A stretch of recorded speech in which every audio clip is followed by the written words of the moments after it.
साथियों नमस्कार। जैसा कि आप लोग हमसे पुनः जुड़ रहे हैं तो हम बात करते हैं समावेशी मॉडल पे। समावेशी शिक्षा मॉडल क्या है? पूर्णतः नियमित कक्षा इसमें है, दूसरी रिसोर्स रूम है, तीसरा पार्ट टाइम है, चौथा पूर्णकालिक विशेष कक्षा है, पांचवा है विशेष विद्यालय। अब इसी में हम लोग समझते हैं कि कहाँ कहाँ क्या है। अधिक समावेशी और अधिक प्रतिबंधात्मक दोनों अलग अलग हैं, दोनों को हमने अलग अलग भागों में बताया है। फुल इंक्लूसिव मॉडल एचआई बच्चा नियमित कक्षा में इंटरप्रेटेटर प्री मेडिटेटेड लर्निंग के द्वारा सीखता है। ये कह रहा है फुल इंक्लूसिव एजुकेशन। ये कह रहा है को टीचिंग मॉडल। ये इधर कह रहे हैं कि सामान्य एवं विशेष शिक्षक साथ पढ़ाते हैं जो पैरेलल सॉल्यूशन टीचिंग देते हैं। इधर ये कह रहे हैं कि रिसोर्स रूम मॉडल विशेष भाषा सहायता कक्ष जो है वो अलग है। इधर ये कह रहे हैं रिसोर्स इंक्लूजन, डेफ स्कूल में सुनने वाला बच्चा भी ISL सभी सीख सकते हैं। माने ये कह रहा है कि जो बच्चा है वो भी सीख सकता है और जो बच्चा नहीं है, हियरिंग नहीं है, वो भी सीख सकता है।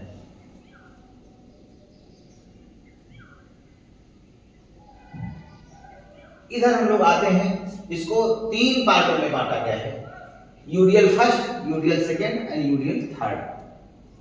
ये कह रहा है universal design learning hearing impaired बच्चों के लिए हम बता रहे हैं और आगे जब कुछ आएगा तो हम नए बताएंगे। तो हियरिंग इम्पेयर्ड बच्चे के लिए आप देखेंगे तो ये कह रहा है कि मल्टीपल मीन्स ऑफ द बच्चों के लिए विजुअल एड्स, डायग्राम, वीडियोस, इन चीजों का प्रयोग करना चाहिए। इधर ये कह रहे हैं साइन लैंग्वेज का रिस्पांस होना चाहिए। इधर तीसरे में कह रहे हैं कि जो हमारी चॉइस इन लर्निंग टास्क होना चाहिए। ये तीनों में अंतर देखिए आप। इधर फिर ये कह रहे हैं कि जो हमारा कॉन्सेप्ट हो वो क्लियर होना चाहिए। ये कह रहे हैं रिटन टाइप एंड आंसरिंग होना चाहिए। इधर कह रहे हैं डेफ प्री मॉनिटरिंग होनी चाहिए। इधर ये कह रहे हैं ISL इंटरप्रेटर होना चाहिए। इधर कह रहे हैं पोर्टफोलियो एंड प्रोजेक्ट। इधर कह रहे हैं टेक्नोलॉजी रिच एंड एनवायरनमेंट होना चाहिए। तीनों स्टेजेस को आप देखेंगे। ये कह रहे हैं text and image plus videos होना चाहिए। टेक्स्ट भी हो, लिखा भी हो, इमेजेस भी हो और वीडियोस भी हो, जिससे तीनों बातें समझी जाए। लेकिन सेकंड स्टेज में कह रहे हैं वीडियो हो, वो प्रेजेंटेशन में हो, वो कोई प्रेजेंट कर रहा हो, जैसे हम अपनी बात प्रेजेंट कर रहे हैं। वो इधर कह रहे हैं थर्ड स्टेज में कि कल्चरल रिलेवेंट कॉन्सेप्ट होना चाहिए। जो कल्चरल हो वो रिलेवेंट होना चाहिए। इधर कह रहे हैं कि रियल ऑब्जेक्टिव एंड मल्टीपर्पज होना चाहिए। ये कह रहे हैं कि नहीं, ये डिवाइस पर आधारित होना चाहिए।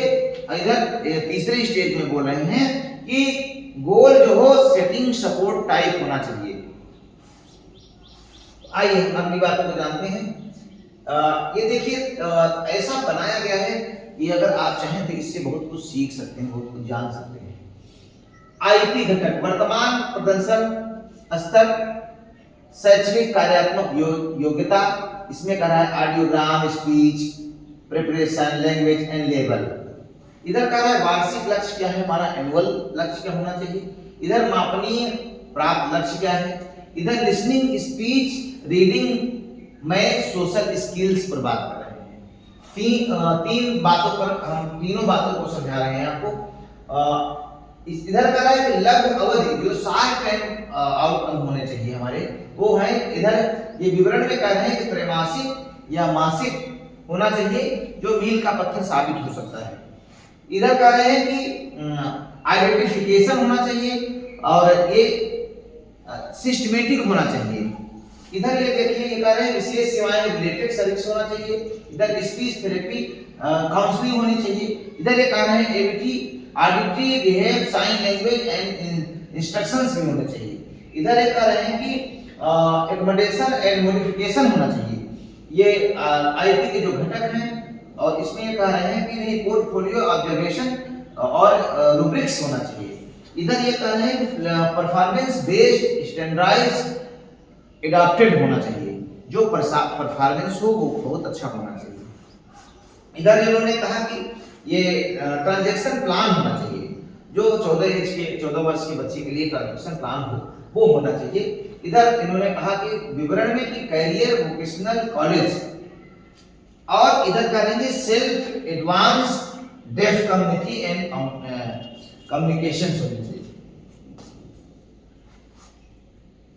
आइए, भारतीय नीति एवं कानून का ढांचा, पॉलिसी एंड लीगल फ्रेमवर्क।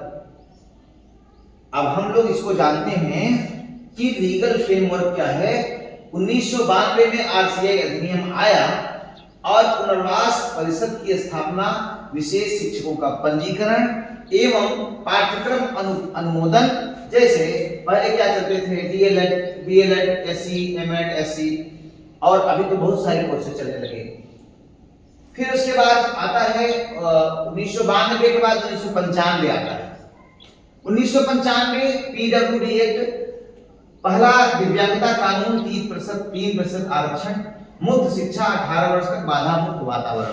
जो 18 वर्ष के व्यक्ति होंगे उनको बाधा मुक्त वातावरण शिक्षा में जरूर मिलनी चाहिए। इसमें इतनी बात कही गई। परंतु यहाँ जब 2009 में आते हैं हम, तो ये कह रहा है कि 614 वर्ष के बच्चे को निःशुल्क एवं अनिवार्य शिक्षा देना चाहिए, जिसको आरटीई एक्ट के नाम से जानते हैं। एचआई बच्चों के लिए विशेष प्रावधान है।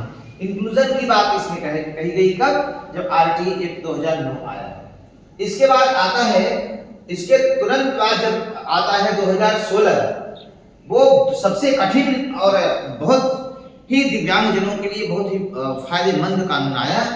इस कानून का सिर्फ सदुपयोग होना चाहिए। हम आपके इस वीडियो के माध्यम से आप लोगों से निवेदन करते हैं कि इस कानून का या किसी भी कानून का सिर्फ और सिर्फ सदुपयोग करना चाहिए। इसका दुरुपयोग किसी भी दिव्यांग भाई बहन को नहीं करना चाहिए, जो कि ये सरासर गलत है। हमें सिर्फ और सिर्फ सदुपयोग करना चाहिए अपनी शिक्षा में, अपने ज्ञान में, अपने पढ़ने में, समाज को मुख्य धारा को लाने में, इन सब चीजों में। तो आरपीडब्ल्यूडी एक्ट में हमारी दिव्यांगता बढ़ी 21 प्रकार। तो हम लोगों ने सीखा, हम लोगों ने जाना कितना, 21 प्रकार की दिव्यांगता। 5% सरकारी नौकरी में आरक्षण, जो 3% था वो आकर के 5 हो गया। रिहेबिलिटेशन रिकमेंडेशन अनिवार्य कर दिया। इसके बाद आती है बात 2020 में, समावेशी शिक्षा पर जोर, आईएसएल को पाठ्यक्रम में स्थान, विशेष शिक्षकों की नियुक्ति अनिवार्य कर दिया। कब, 2020, जो एनईपी 2020 राष्ट्रीय शिक्षा नीति 2020 पर बात की गई। अब ये कह रहा है 2024 में यूएनसीआरपीडी समावेशी शिक्षा का अंतर्राष्ट्रीय अधिकार, साइन लैंग्वेज को मान्यता। एक्ट 2021 में भारत ने 2007 में अनुसमर्थ में किया था।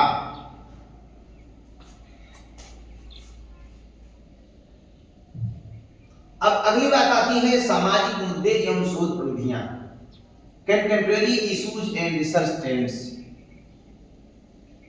Genetic based difference and AI machine, ये हमारी मशीन की लर्निंग जो है, ये कह रहे हैं कि भविष्य की संभावनाएं जो है इसमें जेनेटिक कॉग्निशन की आवश्यकता है।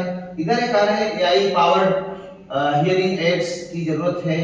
इधर ये इन्होंने कहा कि डेफ ब्लाइंड एजुकेशन, जटिल शिक्षा होती चली जा रही है। इधर ये कह रहे हैं mobile at application live translatable, Google at AI ISL videos and YouTube, ISL RTC app, Samarth portal and hearing aids communication, जितने भी पोर्टल्स बताए गए हैं। इधर ये कह रहे हैं अर्ली इंटरवेंशन ईआई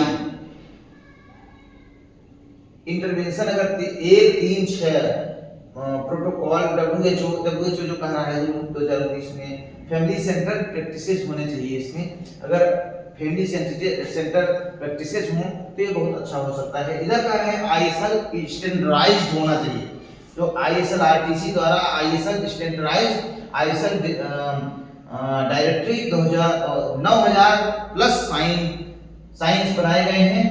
और आईएसएल को संविधान की 8वीं अनुसूची में इसकी मांग की गई है इस पर वार्ता किया गया है। तो भारत सरकार ने इसको संविधान की सूची में भी शामिल किया है।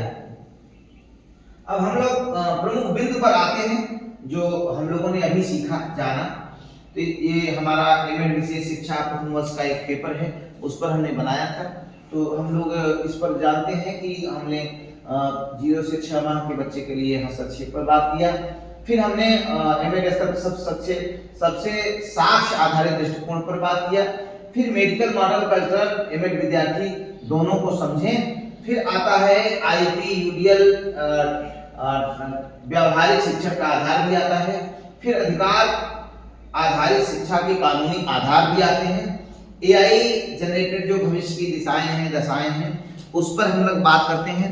लेकिन हम आप लोगों से निवेदन करते हैं कि आप सभी लोग हमारे इस चैनल को देखिए और समझिए। जो कुछ कमियां हों, अगर कमियां हैं तो हमें आप मैसेज करके बताइए, उसको दूर किया जाए और नई नई वीडियोस जो समाज को मुख्य धारा में जोड़ा जाए। मैं अगली वीडियो और अच्छी बनाऊंगा और अच्छे से दूंगा। आप सभी लोगों से निवेदन है कि आप सभी लोग इसको अधिक से अधिक शेयर करें, लाइक करें और हमारे चैनल को सब्सक्राइब करें। आपको बहुत सारे अच्छे अच्छे वीडियोस मिलेंगे। आप सभी को बहुत बहुत धन्यवाद। जय हिंद, जय भारत।